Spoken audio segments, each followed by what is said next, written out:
Hi friends, आज मैं आपके सामने लेकर आई हूँ लौकी। तो लौकी जो है बहुत ही ज़्यादा फ़ायदेमंद सब्ज़ी है जो हम सब की आँखों की रोशनी को बहुत तेज़ करती है। इसका जूस भी हमें जो है बहुत ही हेल्थ के फ़ायदे देता है। इससे हमारा जो गट है वो स्ट्रॉन्ग रहता है, तो ये हमें ज़रूर खानी चाहिए। लेकिन प्रॉब्लम वही आ जाती है कि ऐसा खाना जो है किसको पसंद है। लौकी, तोरी, तो पेठा ये सब नहीं पसंद। तो लेकिन इसको भी अगर हम अच्छे से बनाएं तो इसकी भी अगर हम बहुत सी डिशेस बनाएं अलग अलग तो सभी खाना पसंद करेंगे। तो यहाँ पे मैंने लौकी को पूरा छील लिया है। तो अब अगर आप इसी तरीके से बनाएंगे नाश्ता तो इसको डेफिनेटली बच्चों के टिफ़िन में भी दे सकते हैं। तो यहाँ पे मैंने लौकी को अच्छे से छील लिया है धोने के बाद और उसके छिलकों को डिस्कार्ड कर दिया है। अब यहाँ पे मैं एक कटोरी ले रही हूँ बड़ी सी, और उसके ऊपर मैंने एक कपड़ा रखा है। आप चाहे तो रुमाल रख सकते हैं। सूती मलमल का जो कपड़ा होता है वो रखना है आपने, कोई भी, ताकि जो है हमें इसका क्या काम है वो मैं आपको आगे बताती हूँ। तो यहाँ पे जो घिया है इसको मैंने बीच में से कट कर लिया है क्योंकि ये बहुत बड़ा है और हाथ में उसको लेना मुझे मुश्किल लग रहा था, इसलिए। अब हमने ये कद्दूकस लिया है, तो इसकी हेल्प से हमें इसको सारा का सारा कद्दूकस करना है, मतलब ग्रेट करना है, छोटी साइड से नहीं बड़ी साइड से।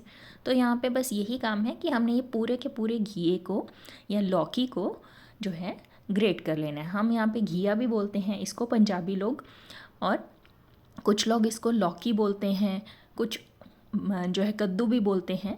तो आप जो भी बोलते हैं, लेकिन हमें इसको लेना है और कद्दूकस करना है।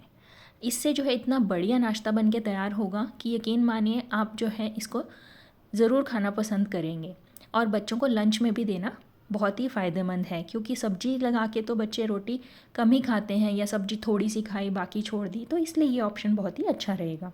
तो यहाँ पे देखिए मैं दिखा रही हूँ कद्दूकस करना है हमें। और जो इसके अंदर बीज है, कई बार क्या होता है कि हमारा जो घिया है उसके अंदर कच्चे से बीज निकलते हैं, तो वो हम बीज को बीच में ही यूज़ कर सकते हैं। लेकिन अगर इस तरह के पके हुए बीज निकलें, मतलब मोटे मोटे, तो आप जितने निकाल सकते हैं तो वो सेपरेट कर दीजिए। अगर बीच में आप खा भी लेंगे तो कोई प्रॉब्लम नहीं है, लेकिन वो इतना अच्छा नहीं लगता, इसलिए जितने आप निकाल पाएँ तो निकाल दीजिए, नहीं तो बीच में भी चलेगा, नो प्रॉब्लम। तो इस तरह से देखिए आपने सारा का सारा घिया जो है वो कद्दूकस कर लेना है। तो बड़ी साइड से ही करना है, ये ध्यान में रखना बात को। तो इस तरह से आपने सारा का सारा करने के बाद जो है अब थोड़ा थोड़ा क्वांटिटी करके आपने जो है ये कपड़े के ऊपर डालना है। एक बारी में सारा ना डालिए, क्योंकि फिर आपको जो है इसका पानी निकालना मुश्किल हो जाएगा, इसलिए थोड़ा थोड़ा करके डालेंगे। तो अब बस हमने इसके ऊपर डाल लिया। अब एक पोटली की तरह इसको जो है हम इकट्ठा कर लेंगे और उसको दबा दबा कर जितना आप दबा सकते हैं, जितना पानी निकाल सकते हैं निकाल देना है। क्योंकि जब हम इसकी डिश बनाएंगे तो उसमें जो है घी का पानी नहीं होना चाहिए। घिया जो है हमारे शरीर के अंदर पानी की कमी को बहुत पूरा करता है, क्योंकि ये इसके अंदर पानी की मात्रा बहुत ज़्यादा होती है। इसका ये जो पानी हम निकाल रहे हैं इसको भी फेंकने की ज़रूरत नहीं है, ये बहुत ही हेल्दी है। इसके अंदर आप थोड़ा सा काला नमक डाल के इसको पिएंगे तो ये बहुत ही ज़्यादा फ़ायदेमंद रहता है। अगर आप पी नहीं सकते हैं डायरेक्टली तो आप जो है इसको फेंके नहीं, इसका आटा लगा लें। तो इस नॉर्मल पानी से आप आटा लगाते हैं तो उसकी जगह इसको यूज़ कर सकते हैं। तो इसी तरह से आप देखिए जो है इतना सारा पानी मैंने निकाल दिया है दबा दबा कर। तो आधी कटोरी के जितना जो है पानी देखो निकल गया है। तो अब हम जो है इसको खोलेंगे। तो अभी मैं दिखाती हूँ आपको खोलने के बाद कितनी ड्राई लौकी जो है हमारी निकल के जो है दिखाई दे रही है। तो इस तरह से हमारी लौकी का जो सारा पानी निकल गया है और एकदम ड्राई ड्राई सी हो गई है। तो अब जब हम इसकी डिश बनाएंगे तो हमें बिल्कुल परेशानी नहीं होगी। तो इस तरह से आपने इसको कपड़े से बाहर निकाल लेना है और जो है अब हम इसके अंदर कुछ मसाले जो हैं वो डालेंगे, ताकि जो है हमारी डिश चटपटी बन के तैयार हो सके। तो अब हमने इसको चम्मच से जो है बिखेर लेना है पूरी प्लेट के अंदर। एक बड़ा सा बर्तन ले लीजिए उसमें, और इसके अंदर अपनी मर्ज़ी के आप मसाले डाल सकते हैं, जो भी आपको नमक, मिर्च, धनिया पाउडर, जो भी आपको डालना है अच्छा लगता है। वैसे मैं आपको डाल के दिखाती हूँ कि मैंने क्या क्या डाला है। तो यहाँ पे मैंने जो है पहले तो घर का बना हुआ चाट मसाला डाला है। ये चाट मसाला की रेसिपी भी मैं पहले शेयर कर चुकी हूँ।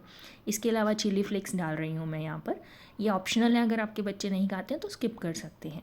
इसके अलावा जो है जीरा पाउडर, धनिया पाउडर और लाल मिर्च थोड़ी सी डालिए। आप हरी मिर्च डाल सकते हैं, लाल नहीं डालनी है तो। थोड़ा सा पाव भाजी मसाला और थोड़ा सा भुना जीरा। तो ये सब डालें। और इसके अलावा नमक आपने बीच में नहीं डालना है। नमक डालने से जो है जो घिया है वो पानी छोड़ जाएगा, तो इसमें से पानी रिलीज़ होने लगेगा, जो थोड़ा बहुत इसमें बचा है वो भी रिलीज़ होगा, तो उससे डिश हमारी बन के तैयार नहीं होती है। तो इसलिए हमने वो सब स्किप कर दिया। और साथ में इसमें मैंने जो है अजवाइन डाली है, और जो काले काले बीज आपको दिखाई दिए थे वो है निगेला सीड, वो भी बिल्कुल ऑप्शनल है लेकिन अच्छे लगते हैं, जैसे यूजुअली आपने नान पर लगे हुए देखे होंगे, ये वही वाले बीज हैं। बस इस सब को हमने मिक्स किया है और हमारा जो मिक्सचर तैयार है।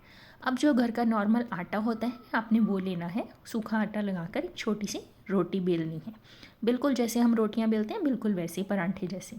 तो अब हम इसके जो है परांठे बना के तैयार करेंगे। देखिए जब भी बच्चे खाएंगे तो उनको पता ही नहीं चलेगा कि उन्होंने घिए के परांठे खाए हैं, ये इतने बढ़िया बन के तैयार होते हैं। वो आपसे एक दो एक्स्ट्रा ही मांगेंगे। इसको आप दही के साथ खाएंगे तो और भी अच्छे लगते हैं। अब देखिए मैंने क्या किया, सेंटर में जो है स्टफिंग रख ली, आप जितनी रखना चाहते हैं रख सकते हैं, मैंने 2 चम्मच रखी है। इसके ऊपर जो है हम नमक डालेंगे, नमक इस स्टेज पे डालेंगे और इस तरह से हमने इसको मिक्स करना है।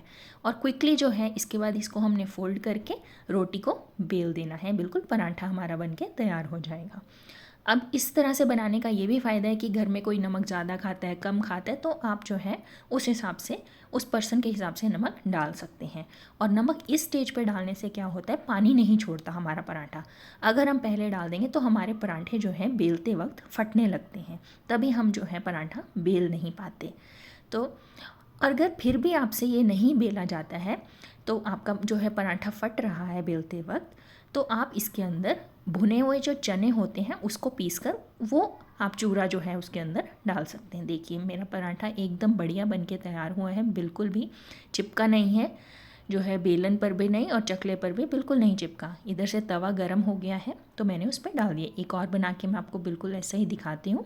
सूखा आटा लगा के आपने छोटी सी रोटी बेलनी है, सेंटर में हम इसके स्टफिंग रखेंगे और नमक को बिल्कुल तभी डालना है जब आप उस स्टफिंग को रोटी के ऊपर रख देंगे बीच में। इससे क्या है कि पानी नहीं छोड़ेगा और आपके पराठे फटेंगे नहीं। और नमक भी आप जो है उतना ही डाल सकते हैं जितना जो पर्सन खाना पसंद करता है। इसके अलावा इसी स्टेज पे आप जो है वो भुने हुए चने का पाउडर भी डाल सकते हैं ताकि आपको बेलने में आसानी हो और आपकी जो ये स्टफिंग है वो बेलते वक्त पराठे से बाहर ना निकले। अब इसको अच्छे से हमने सील कर देना है, एकदम पेंटागन शेप का जो है मैंने इसमें फोल्ड बनाया है। आप किसी भी तरह से बना सकते हैं, स्क्वायर भी बना सकते हैं, सर्कल बना सकते हैं, किसी भी तरीके से। साथ ही साथ में जो है मैं आपको पलट के दिखाती हूँ कि पराठा कितना बढ़िया सिक रहा है। यह आप ऐसे भी बना सकते हैं या फिर आप इसके ऊपर ऑयल लगा सकते हैं। पराठे हैं बिना ऑयल के मज़ा नहीं आता खाने में, इसलिए मैं ऑयल जो है वो ब्रश कर रही हूँ इसके ऊपर, पराठे के ऊपर। इस तरह से ब्रश को अगर आप यूज़ करके बनाएंगे तो क्या है, ऑयल हमारा इवनली स्प्रेड हो जाता है सारे पराठे पे और एक्स्ट्रा भी नहीं लगता। अगर आप चम्मच से लगाते हैं तो एक्स्ट्रा ऑयल लग जाता है, तो वो क्या है ज़्यादा ऑयली पराठे बन के तैयार होते हैं। तो इसलिए मैं रिकमेंड करूँगी कि आप ब्रश का इस्तेमाल करें। तो अब देखिए मैं आपको यहाँ पे बेल के दिखा रही हूँ, ये बहुत ही बढ़िया और आराम से बिल जाते हैं।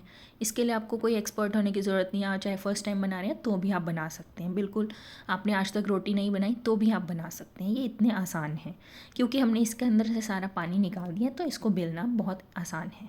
इस तरह से हम जो है देखिए फ्लिप कर लेंगे पराठे को और दूसरी साइड भी ऑयल लगाएंगे। ब्रश से देखिए बड़ी आसानी से जो है सारी जगह ऑयल लग जाता है। तो इस तरह से हम अलटते पलटते हुए दबाते हुए जो है पराठे को अच्छे से सेक लेंगे। तो ये देखिए कितनी जल्दी आपकी जो है एक डिश बन के तैयार होगी और सब्जी भी आपको अलग से बनाने की ज़रूरत नहीं पड़ी। और बातों ही बातों में और क्या है, एक नए तरीके से आपने जो है सबको घिया भी खिला दिया। तो इस तरह से अगर आप बना के देखेंगे तो यकीन मानिए आप बहुत ही ज़्यादा इसको बनाना पसंद करेंगे। तो इस तरह से फ्लिप कीजिए, दोनों साइड पे ऑयल लगाइए। आप चाहे तो देसी घी भी लगा सकते हैं, मैं यहाँ पे मस्टर्ड ऑयल लगा रही हूँ। तो इस तरह से जो है हम जो है अपने पराठे बना के तैयार करेंगे। ये लंच बॉक्स में जब मैं अपने सक्षम को देती हूँ तो वो बहुत ही खुशी से खाता है और बटर के साथ इसका कॉम्बिनेशन तो बहुत ही अच्छा रहता है। कर्ड के साथ भी जब आप खाएंगे या कोई रायता के साथ खाएंगे तो बहुत ही मज़ेदार लगता है। कुछ कुछ को तो ये पता ही नहीं चलता कि ये गोभी के हैं या क्या, या मिक्स वेज है, तो इसीलिए बहुत ही बढ़िया बन के सॉफ्ट रेडी होते हैं। तो अब चलिए प्लेटिंग कर लेते हैं। तो मैंने गर्मा गर्म पराठा लिया है और उस पर घी लगाइए, देसी घी, और साथ में रखेंगे बटर, और देखिए चटाकेदार नाश्ता आपका तैयार है।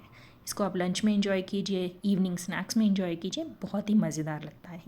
मैं आपको तोड़ के भी दिखाती हूँ।